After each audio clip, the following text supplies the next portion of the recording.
نحمدہ و نصلی علی رسولہ الکریم، اما بعد فاعوذ باللہ من الشیطان الرجیم، بسم اللہ الرحمن الرحیم۔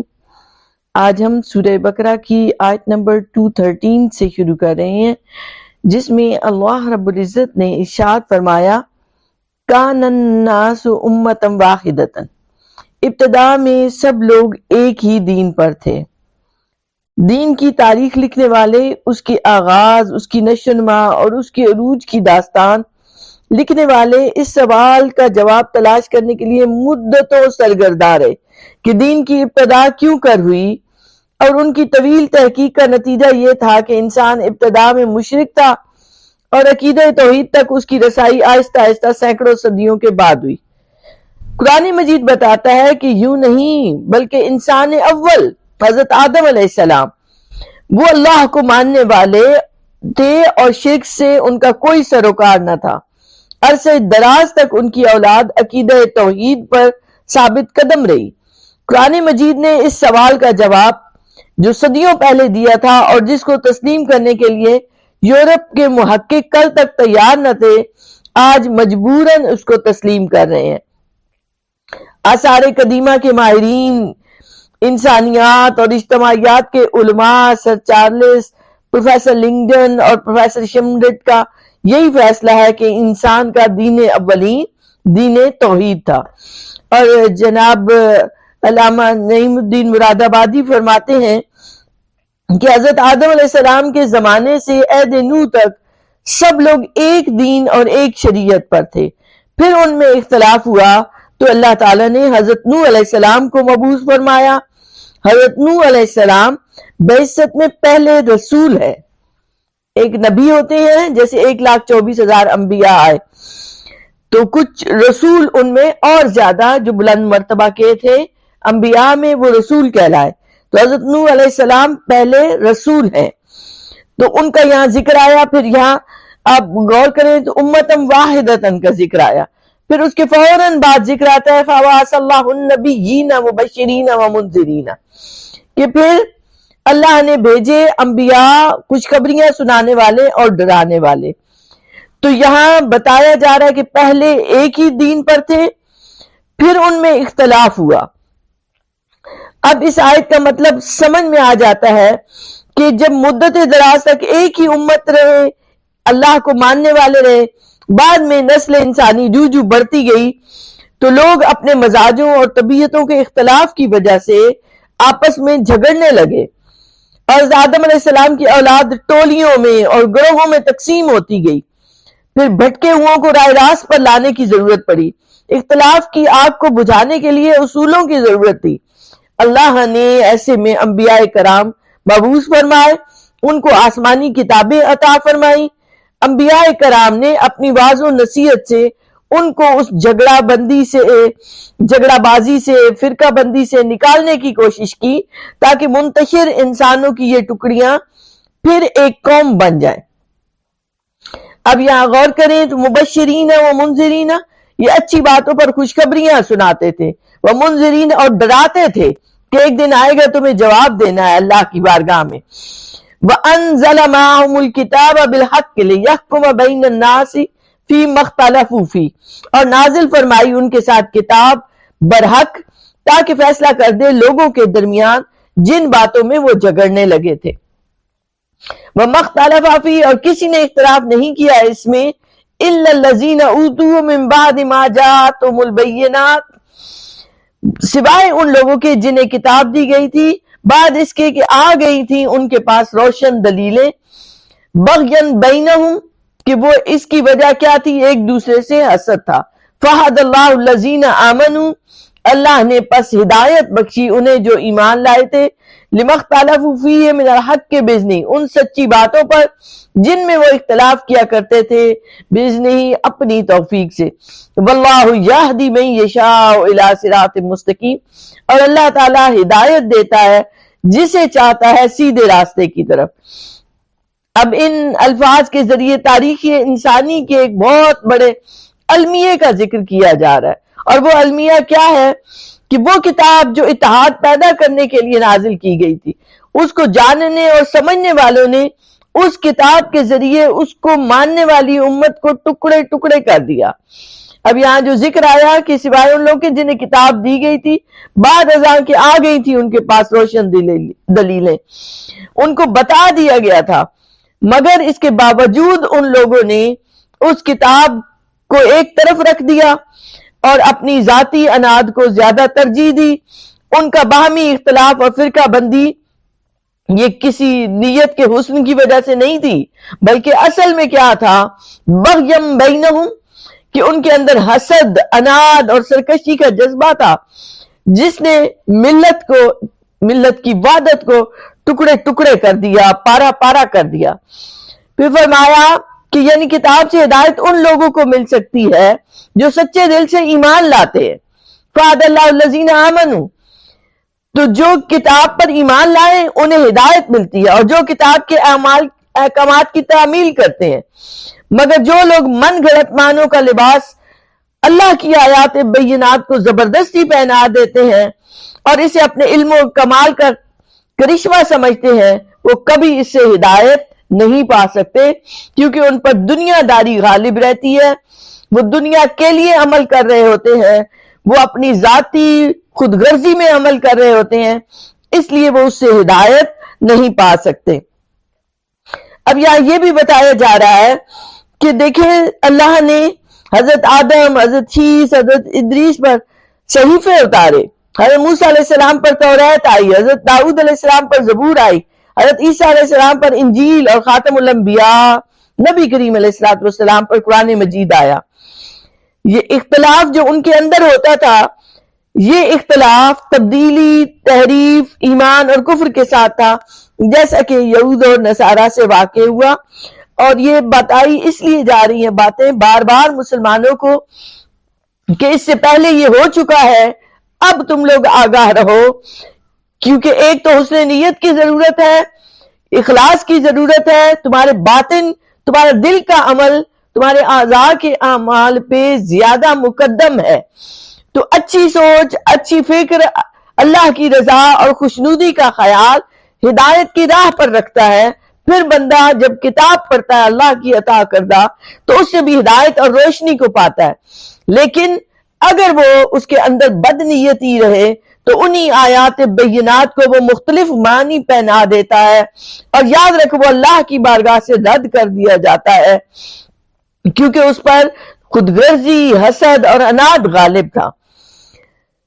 اور پھر بتایا جا رہا ہے مسلمانوں کو، یہ بار بار بتایا جا رہا ہے کہ واللہ یہدی من یشاء الی صراط مستقیم، کہ اللہ تعالی ہدایت دیتا ہے جسے چاہتا ہے سیدھے راستے کی طرف، کہ اگر اپنا عمل درست کر لے تو پھر اللہ رب العزت کی طرف سے ہدایت ضرور ملے گی۔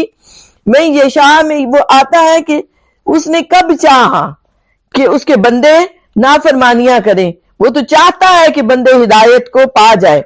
اب ہم ان آیات کے اندر مضامین کو دیکھیں تو یہ آیت مبارکہ 213 نمبر انسانی معاشرے اور ان کے اختلافات کی تاریخ بیان کرتی ہے کہ ابتداء تمام انسان ایک ملی وحدت کا حصہ تھے، پھر ان کی غرض، ان کی طبیعتیں، ان میں اختلاف کی وجہ سے معاشرے میں باہمی اختلافات رونما ہونے لگے۔ اور یہ آپ دیکھیں آج کے دور میں بھی ہوتا ہے، بھائی بھائی کے ساتھ وہ اختلاف رائے رکھتے رکھتے جھگڑنے تک آ جاتا ہے، اختلافات بڑھنے لگ جاتے ہیں، پھر یہ نوبت عقائد اور اعمال کے اختلافات تک جا پہنچتی ہے۔ ان اختلافات میں حق کو واضح کرنے کے لیے اللہ نے انبیاء کو بھیجا، رسولوں کو بھیجا، آسمانی کتابوں کو بھیجا، صحیفوں کو بھیجا، تاکہ اصول واضح ہو جائیں کہ کون حق پر ہے، حق پر ہونے کی علامتیں کیا ہیں، تو یہ اختلافات ختم ہو جائیں۔ اور ان کا مقصد ہی یہ تھا کہ اختلافات میں حق اور باطل واضح ہو، یہ پتہ چلے کہ کون بندہ اپنے صحیح بات پر ہے اور کون غلطی پر ہے۔ بعض لوگوں نے ضد، تعصب اور اپنے مفاد اور اناد کے باعث حق کا انکار کیا تو وہ لوگ گمراہ ہوئے، کافر ہوئے۔ بعض لوگوں نے اللہ کی بھیجی ہوئی ہدایت کو قبول کیا، وہ ہدایت یافتہ کہلائے۔ اور مشیت الہی یہی تھی کہ انسانی معاشرے میں عقائد اور اعمال کے جو اختلافات رونما ہو چکے ہیں اس کے بعد حق کو واضح کر دیا جائے۔ اب اس کے بعد اگلی آیت بڑی غور طلب ہے، بتایا جا رہا ہے ام حسبتم ان تدخلوا الجنہ، کہ کیا تم نے یہ گمان کر لیا ہے، کیا تم خیال کر رہے ہو کہ یوں ہی داخل ہو جاؤ گے جنت میں۔ اب یہاں غور کریں تو حسبتم کا لفظ آیا کہ کیا تم یہ خیال کر رہے ہو، یہ تو تمہارا گمان ہے کہ تم جنت میں داخل ہو جاؤ گے۔ مسلمانوں کو تنبیہ کی جا رہی ہے کہ اس اختلاف اور فرقہ بندی سے اپنا دامن بچانا، جن حالات سے پہلی امتیں گزری ہیں تمہیں بھی ان کا سامنا کرنا پڑے گا۔ تو ایسے فتنہ باز تم میں بھی ہوں گے جو ذاتی وقار اور نام بری کے لیے قرآن کے نام پر ملت کے اتحاد کو پارا پارا کریں گے، تو تم ان کے جال میں نہ پھنسنا۔ اگر تم اس خوش فہمی میں مبتلا ہو کہ اب اسلام میں داخل ہو گئے ہو تو اب تم پر جنت کے دروازے کھول دیے گئے ہیں، تو اس خام خیالی سے باز آ جاؤ۔ معاف کیجیے گا۔ بتایا جا رہا ہے کہ خوب کان کھول کر سن لو۔ ام غصبتم، تم نے یہ گمان کیسے کر لیا، تم یہ خیال کیسے کر رہے ہو، تم نے کون سی آزمائشوں سے میں اپنے آپ کو گزارا ہے جن پرکھنے پر تم پورا اترے ہو، کیونکہ ہوش ربا مصیبتیں، کڑی آزمائشیں اور امتحانات راہ دیکھتے ہیں۔ وہ کیا کسی نے بڑی خوبصورتی سے کہا کہ یہ شہادت گہ الفت میں قدم رکھنا ہے۔ لوگ آسان سمجھتے ہیں مسلمان ہونا، کہ اگر ان مسائل میں تم ثابت قدم رہے اور صبر کا دامن مضبوطی سے پکڑے رکھا تو پھر اللہ کی مدد تمہاری دستگیری کو یقیناً آئے گی۔ فرمایا وَلَمَّا يَأْتِكُم مَّثَلُ الَّذِينَ خَلَوْا مِن قَبْلِكُم، اور حالانکہ نہیں گزرے تم پر وہ حالات جو گزرے ان لوگوں پر جو تم سے پہلے ہوئے۔ مَسَّتْهُمُ الْبَأْسَاءُ وَالضَّرَّاءُ وَزُلْزِلُوا، اور پہنچی انہیں سختی، مصیبت اور وہ لرز اٹھے۔ حَتَّى يَقُولَ الرَّسُولُ وَالَّذِينَ آمَنُوا مَعَهُ مَتَىٰ نَصْرُ اللَّهِ، یہاں تک کہ کہہ اٹھا اس زمانے کا رسول اور جو لوگ ایمان لائے تھے ان کے ساتھ، مَتَىٰ نَصْرُ اللَّهِ، کب آئے گی اللہ کی مدد؟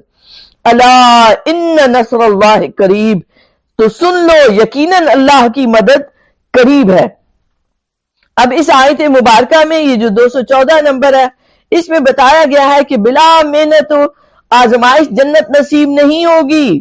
اہل حق کو پہلے مردان خدا کی طرح آزمائشی حالتوں سے گزرنا ہوگا، اور بتایا جا رہا ہے کہ انبیاء اور اولیاء کو بھی بڑی سخت تکلیفیں آئیں، ظاہری طور پر ناکامیاں آئیں، شہادتیں ہوئیں، مغلوبیت ہوئی، ہجرت ہوئی، بیماری ہوئی، غربت، شکست حالی، ایسی آزمائشیں آئیں کہ خوب جھنجھوڑا گیا انہیں، اور ظاہری حالات کی انتہائی سازگاری دیکھ کر بعض پیغمبر اور ان کے ساتھی تک پکار اٹھے کہ اللہ کی مدد کب آئے گی۔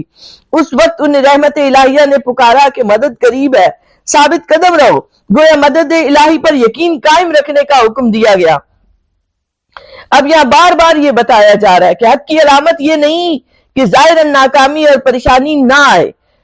سمجھ آ رہی ہے بات کی کہ حق کی یہ علامت نہیں ہے کہ ظاہری پریشانی اور ناکامی نہ آئے، بلکہ انبیاء کرام اور ان کے جلیل القدر اصحاب تک اعصاب شکن مصائب سے دوچار ہوئے، اور اس کے برعکس ظاہری حالت کی موافقت کئی بار کفر کو اور باطل کو میسر رہی۔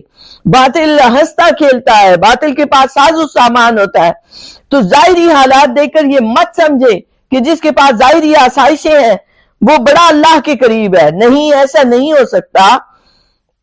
راہ حق میں مخالفتوں، اذیتوں اور ظاہری اور عارضی ناکامیوں کی نوبت بعض اوقات یہاں تک پہنچ جاتی تھی کہ رسول بھی، انبیاء بھی بارگاہ الہی میں مدد کے لیے بے تاب پکار اٹھتے تھے۔ تو اہل حق کو انتہائی نامساعد حالات میں بھی حوصلہ نہیں ہارنا۔ ہرگز اگر آپ حق پر ہیں تو ڈٹ کر رہیں، جم کے رہیں، استقامت سے رہیں۔ باطل، طاغوتی، استحصالی قوتوں کا ظاہری غلبہ دیکھ کر حق پر ایمان اور یقین متزلزل نہیں ہونا چاہیے۔ یہ چیزیں حق اور باطل کی پہچان نہیں ہے، بلکہ ایسی آزمائشیں تو خود حق کی علامتیں ہیں۔ اور اس کے بارے میں آتا ہے کہ غزوہ احزاب بھی اس کے پس منظر میں ملتی ہے کہ جس میں مسلمانوں کو سردی، بھوک وغیرہ کی سخت تکلیفیں پہنچی تھی، تو اس میں انہیں صبر کی تلقین کی گئی اور بتایا گیا کہ راہ خدا میں تکالیف برداشت کرنا خاصان خدا کا معمول رہا ہے، ابھی تو تمہیں پہلے جیسوں کی تکلیف نہیں پہنچی۔ اور بخاری شریف میں آتا ہے کہ حضرت خباب بن ارد نے عرض کیا، سید عالم صلی اللہ علیہ وآلہ وسلم جب کعبہ کے سائے میں اپنی چادر مبارک سے تکیہ کیے ہوئے تشریف فرما تھے تو انہوں نے کہا کہ آپ ہمارے لیے دعا کیوں نہیں فرماتے، ہماری کیوں مدد نہیں کرتے؟ تو فرمایا کہ تم سے پہلے لوگ گرفتار کیے جاتے تھے، زمین میں گڑھا کھود کر دبائے جاتے تھے، آرے سے چیر کر 2 ٹکڑے کر ڈالے جاتے تھے، لوہے کی کنگھیوں سے ان کے گوشت نوچے جاتے تھے، اور کوئی مصیبت انہیں ان کے دین سے نہیں روک سکتی تھی۔ یعنی شدت میں بھی یہ لوگ اس حد تک بھی پہنچ گئے جو یہاں تک کہ ان کے رسول اور مومن بھی کہنے لگے متى نصر اللہ، اللہ کی مدد کب آئے گی؟ مگر رسول بہت صابر ہوتے ہیں، ان کے اصحاب بھی، تو یہ لوگ اتنی مصیبتوں کے ساتھ بھی دین پر قائم رہے اور ان کا حال متغیر نہ ہوا۔ اور ایک اور جو آیت مبارکہ یہ جو ہمیں خوبصورت آیت بتا رہی ہے کہ یہ تسلی ہے اللہ کی طرف سے کہ تم پر جتنی بھی پریشانی آئے، یہ ذہن میں رکھو اس آیت مبارکہ کو کہ الا ان نصر اللہ قریب، کہ اللہ کی مدد بہت قریب ہے۔ اور کئی اور آیات میں بھی یہ مضمون بتایا گیا کہ فَإِنَّ مَعَ الْعُسْرِ يُسْرًا، ہر تنگی کے ساتھ آسانی ہے۔ اسے یاد رکھیں اور خوش رہیں۔